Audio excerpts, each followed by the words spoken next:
Selamat malam teman-teman semua. Selamat malam teman-teman semua. Selamat berkunjung kembali dan selamat berjumpa kembali dalam novena kita pada malam hari ini. Saya bahagia 2 hari berturut-turut dapat mengisi. Semoga tidak bosan dengan suara saya. Saya Romo Albertus Joni, SC, sungguh-sungguh imam. Saya adalah imam dalam kongregasi Imam-Imam Hati Kudus Yesus, SCJ, singkatan dari Sacerdotes Cordis Jesu, imam-imam Hati Kudus Yesus. Jadi bukan serikat cowok jomblo, bukan susah cari jodoh, atau suka cari janda. Jadi bukan itu singkatannya ya. Singkatannya Sacerdotes Cordis Jesu, imam-imam Hati Kudus Yesus. Pusat internasional kami ada di kota Roma, pendiri kami orang Prancis, dan di Indonesia kami baru jalan sekitar berapa tahun ya? Kami baru jalan sekitar 98 tahun. Jadi itu tentang SCY. Sebagian besar ada di Sumatera bagian selatan, Lampung, Palembang, Riau, Bengkulu, Jambi. Jadi kalau Anda main ke daerah itu pasti bertemu dengan imam-imam kongregasi SCJ. Itu tentang saya. Malam hari ini kita rutenya cukup sederhana, teman-teman. Hari ini kita akan mengulik Injil Markus. Saya pikir ini bacaan yang diambil dari, saya pikir 2 pekan yang lalu, kalau tidak pekan lalu. Itu tentang Yesus yang berjalan ke daerah Dekapolis. Dan kisah penyembuhan ini menjadi inspirasi bagi kita untuk masuk ke teologi tentang pewartaan sabda. Jadi izinkan saya kurang lebih 10 menit, 12 menit berbicara, bercakap, lalu setelahnya kita akan tanya jawab. Jadi itu rute sederhana kita malam ini. Baik teman-teman, mungkin saya cerita dulu dengan pengalaman saya ya. Pengalaman saya ketika di US, ketika di Amerika, beberapa waktu yang lalu saya berjumpa dengan banyak orang yang membawa poster di mana-mana. Jesus is Savior. Tuhan Yesus adalah penyelamat. Tuhan Yesus adalah penyelamat. Di tempat-tempat umum, mereka mendirikan tenda kecil, lalu pakai mic, teriak-teriak tentang Tuhan Yesus. Ada beberapa reaksi di sana, yang senang ya ikut berdoa, yang tidak senang ya mencibir. Tapi itu cukup umum di Amerika. Rupanya gerakan evangelisasi seperti ini makin populer. Saya tidak tahu ya, apakah Anda pernah berjumpa dengan hal yang serupa di Indonesia? Saya sih belum pernah lihat. Karena risikonya mungkin terlalu besar kalau di sini. Bisa dilempar sama sawi busuk kita kalau coba-coba teriak di pasar, Yesus adalah penyelamat. Gitu. Kita siap-siap jadi martir juga ya. Tapi poinnya adalah begini, saya pikir semangat untuk mewartakan sabda keselamatan itu tampaknya di gereja semakin menurun. Mengapa saya mengatakan demikian? Gereja yang ada di Indonesia adalah gereja muda yang lahir dari keringat dan air mata dan darah pengorbanan para misionaris. Mungkin Anda masih ingat bagaimana para misionaris dulu yang dari Belanda, dari Eropa, dari Polandia, dari Jerman, masuk, datang, dan mewartakan iman. Saya pikir kita berhutang banyak sekali kepada para misionaris, karena benih-benih keselamatan ditebarkan dengan begitu hebat. Para SC sendiri punya sekitar 28 imam yang mati di Muntok selama penjajahan Jepang. Jadi setelah Belanda menarik diri, lalu Jepang kemudian masuk, orang-orang Belanda, khususnya para misionaris Belanda, diinternir di dalam penjara-penjara. Saya sempat membaca dan menelisik kisahnya, cukup mengerikan. Mereka tidak diberi makan, mereka tidak diberi minum, mereka mati kelaparan karena dijemur, mati karena dehidrasi dan sakit malaria. Sangat sedih. Kami kehilangan banyak imam pada saat internir di Jepang. Sebagian besar dari mereka sekarang dimakamkan di pekuburan Belanda di di dekat Cimahi. Sebelumnya mereka di penjara di Muntok di Bangka. Dan kesaksian-kesaksiannya begitu mengharukan ya, karena Di dalam internet itu mereka masak daging masak daging tikus untuk dimakan untuk survive. Juga ada beberapa pastor yang disiksa oleh Jepang, direbus hidup-hidup. Satu pastor namanya Van Gisbergen, itu mungkin Dokter Swani masih ingat, mungkin kisahnya karena kulitnya itu melepuh semua. Saya mendapat cerita bahwa dia direbus hidup-hidup oleh orang Jepang pada saat pendudukan di Indonesia. Tapi ketika para misionaris yang luput dari maut itu ditanya, mengapa kalian kok rela mengorbankan diri sampai sedemikian dahsyat untuk orang-orang yang tidak Anda kenal? Salah satu dari mereka memberi jawaban yang tidak akan pernah saya lupakan. Mereka menunjuk salib, lalu mereka mengatakan, karena orang tersalib itu, aku pergi dan mewartakan. Itu jawaban yang sangat sederhana ya, tapi sangat menyentuh ya. Saya sebagai anak kecil, sebagai orang muda waktu itu, saya mendengarkan jawaban itu sangat tersentuh. Mereka meninggalkan negara mereka yang nyaman, pergi ke negara yang panas, ke negara yang sangat asing, bahkan negara yang menolak mereka, bahkan mereka harus mengalami ambang maut di negara ini. 28 rekan mereka mati sebagai imam. Kami juga punya banyak martir di Afrika. Di Kongo kami kehilangan hampir 40 pastor yang dibunuh, dibantai karena perseteruan politik di Kongo, di Afrika. Tapi pertanyaannya, mengapa mereka bisa begitu bersemangat? Sementara kalau kita lihat generasi muda zaman sekarang, nggak usah generasi muda lah, kita sendiri yang merasa imannya cukup mendalam dan percaya pada Tuhan, seberapa banyak kita mewartakan Kristus. Kadang-kadang saya harus mengakui bahwa saya merasa malu. Kadang-kadang saya harus mengakui bahwa saya tidak sehebat para misionaris zaman dulu yang berjuang dengan darah dan air mata. Pertanyaannya teman-teman, sekali lagi untuk kita renungkan, apakah kita sudah hidup dalam zona yang nyaman saja sehingga kita memutuskan, oke, sudah cukup menjadi pendengar firman, maka tidak perlu lagi untuk menjadi pewarta firman keselamatan. Maka teman-teman, saya undang Anda untuk melihat Injil Markus bab 7 ayat 31 sampai 37. Saya pikir ini kisah singkat yang bisa membuka pengalaman kita. Kisah ini tidak umum. Saya minta salah satu dari Anda untuk membaca Markus bab 7 ayat 31 sampai 37. Ada yang bisa membantu Romo untuk membaca Injil Markus bab 7 ayat 31 sampai 37. Andai kata ada yang bisa membaca, baik sekali. Silakan. Markus 7 ayat 31 sampai 37. Yesus menyembuhkan seorang tuli. Kemudian Yesus meninggalkan pula daerah Tirus dan dengan melalui Sidon pergi ke Danau Galilea di tengah-tengah daerah Dekapolis. Dan persis pembuka Injil ini adalah sesuatu yang tidak wajar. Mengapa teman-teman? Daerah Tirus itu masih daerah Israel, tapi ketika dia melintasi Danau Galilea dan tiba di daerah Dekapolis artinya 10 kota, itu adalah satu wilayah yang ada di tempat yang namanya Jordan saat ini. Itu sudah di luar Israel. Yesus sendiri pernah mengatakan, aku datang pertama-tama untuk orang Israel. Maka kisah ini, kisah ketika dia keluar dari Israel menjadi kisah yang tidak umum. Bahkan ini dicatat, ini satu-satunya yang ada dalam Injil Sinoptik, kisah ini.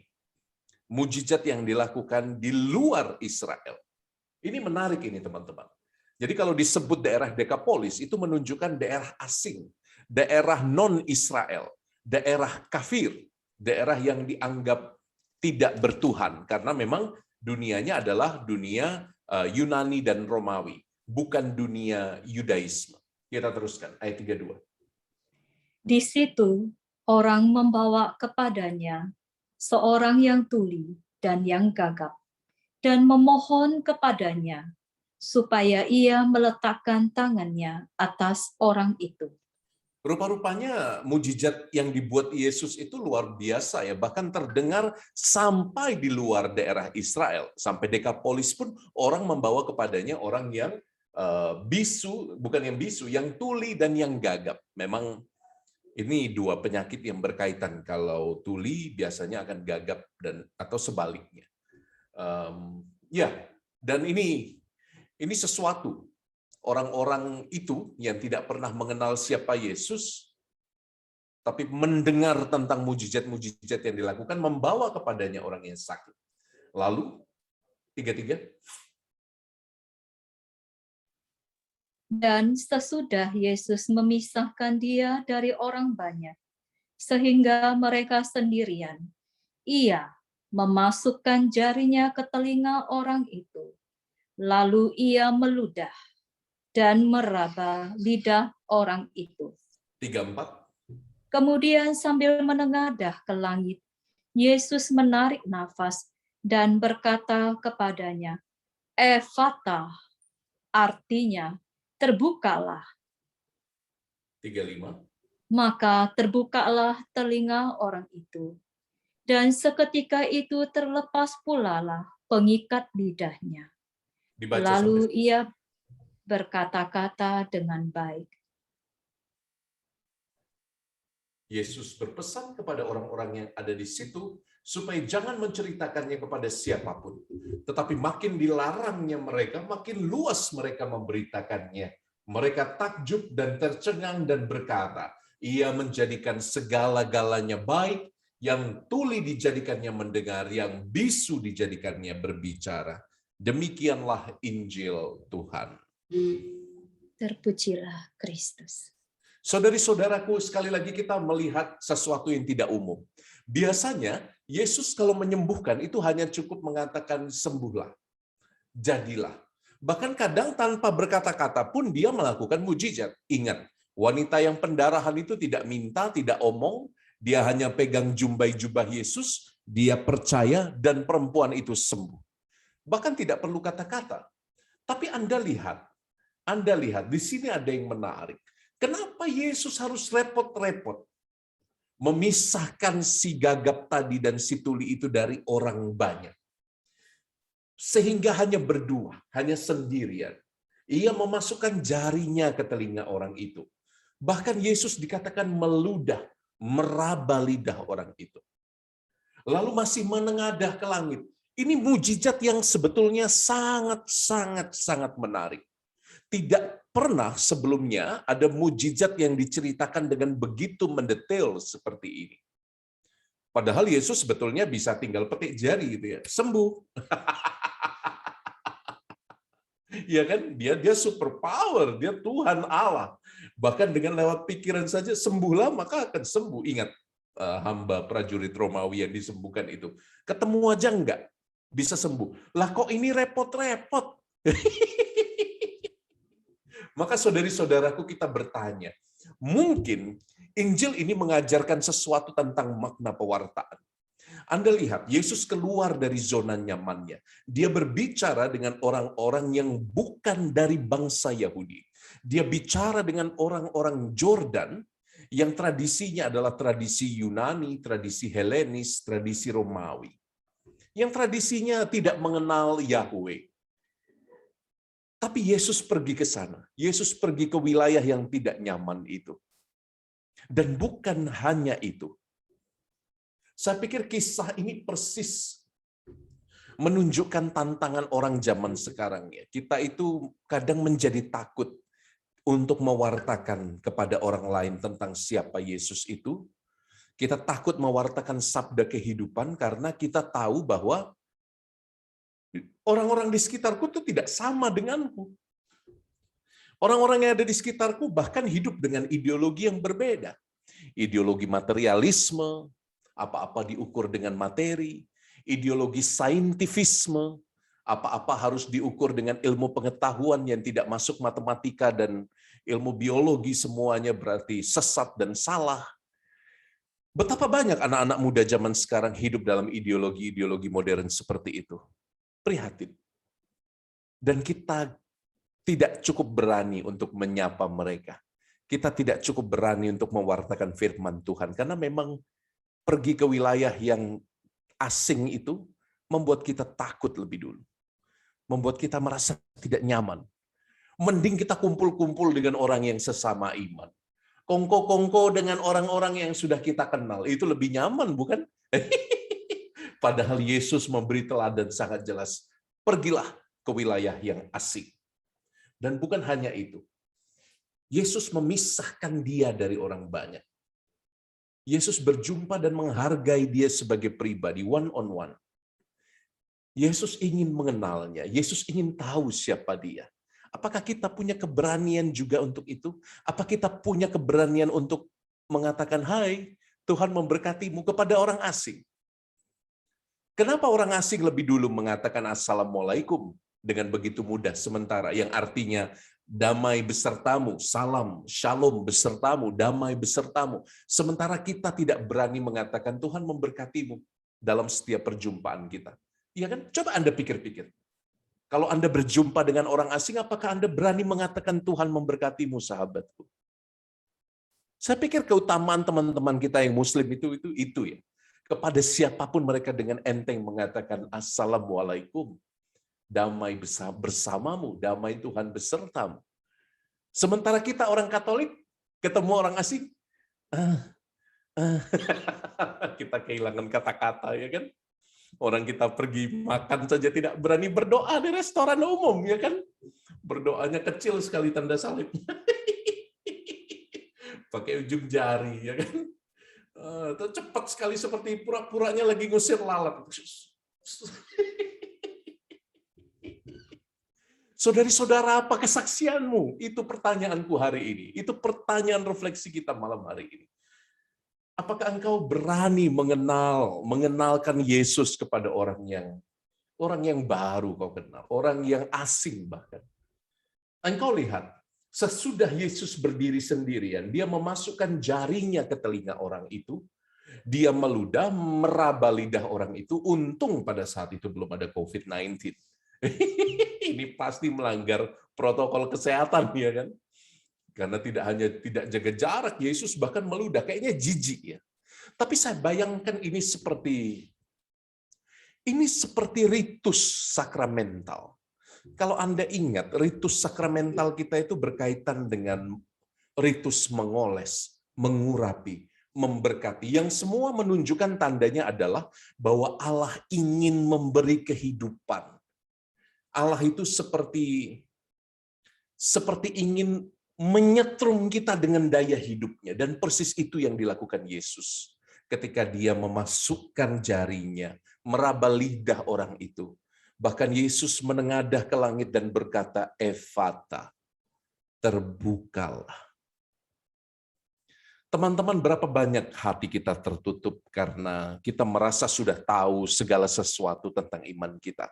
Berapa banyak kita merasa, oke, saya menjadi orang Katolik yang baik kok, saya sudah cukup dengan itu. Saat itulah tanpa sadar kita menutup hati kita pada rahmat Tuhan. Tapi Tuhan rupanya tidak tinggal diam ya. Dia terus ingin memberikan hidupnya bagi Anda lewat sakramen-sakramen. Maka yang diungkapkan tadi adalah tanda-tanda ritus sakramen. Yesus memegang, Yesus meraba, Yesus meludah, mengurapi orang itu. Semuanya adalah tanda-tanda sakramen. Dan inilah yang akan membuka hati Anda. Jangan merasa cukup dengan apa yang Anda tahu. Selalu minta kekuatan sakramental. Dan bukan hanya itu, kalau Anda ingin menjadi pewarta yang baik, Anda minta supaya Tuhan membuka hati.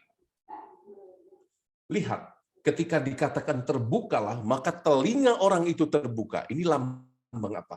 Lambang orang menjadi pendengar sabda yang baru. Anda bayangkan, kata-kata pertama yang didengarkan si tuli sejak lahirnya adalah firman kehidupan. Kata-kata Sang Mesias sendiri. Terberkati sekali telinga orang itu. Kata-kata pertama yang ia dengar adalah kata-kata Yesus. Pun seharusnya kita juga demikian. Kata-kata yang pertama kali kita dengar di setiap hari mestinya adalah sabda Tuhan. Mestinya adalah kitab suci. Pertanyaannya kadang kita merasa sibuk kan. Pagi-pagi Romo harus ngurus anak, harus urus suami, harus masak Romo. Hey, bisa mengatur sendiri jadwal. Kalau engkau mau bertumbuh dalam sabda Tuhan, the first thing you have to do is read the Bible. Baca kitab suci. Biarkan kata-kata pertama yang kau dengar setiap pagi adalah firman Tuhan. Itu adalah sarana untuk membuka hati, tapi juga dilihat untuk melepas pengikat lidahnya. Untuk melepas pengikat lidah kita juga. Supaya apa? Supaya apa yang kita baca, apa yang kita ketahui, apa yang kita terima dari kekuatan-kekuatan sakramen juga muncul dalam ucapan kita. Berapa banyak ya kita sudah bersaksi tentang Yesus kepada orang lain? Jangan-jangan lidah kita itu lebih sering digunakan untuk ngerumpi. Paus Fransiskus itu berapa kali beliau ngomel-ngomel tentang kebiasaan merumpi. Paus Fransiskus orang yang sangat praktis. Dia bilang, halo, untuk kalian yang suka ngerumpi, ingat itu dosa besar. Karena kalian mematikan kebaikan dalam diri orang lain sebelum orang itu berbuat apa-apa. Dan saya pikir ini ada benarnya. Berapa banyak Anda dalam arisan atau dalam kumpulan bertemu dengan teman, berapa banyak Anda membawa kesaksian hidup tentang Tuhan yang menyelamatkan Anda? Saudari-saudara, saya pikir ini insight dari Markus bab 7 ayat 31-37. Saya mungkin akan merangkumnya dalam 3 poin saja. Yang pertama, teman-teman, saya merasa pewartaan di zaman ini menjadi sangat berkurang di dalam gereja Katolik. Karena kita sudah terlalu nyaman dengan diri sendiri.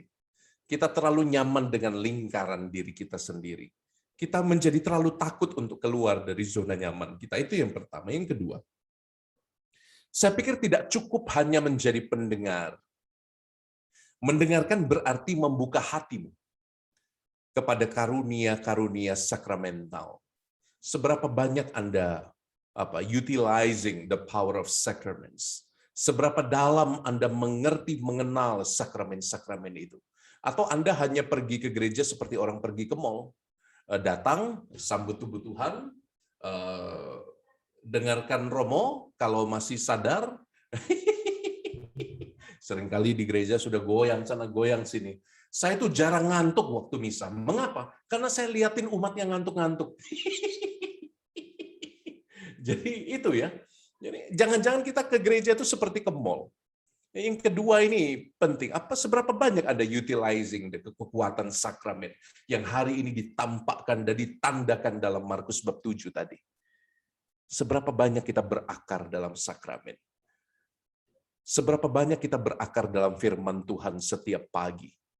Apakah firman Tuhan sudah menjadi prioritas hidup kita?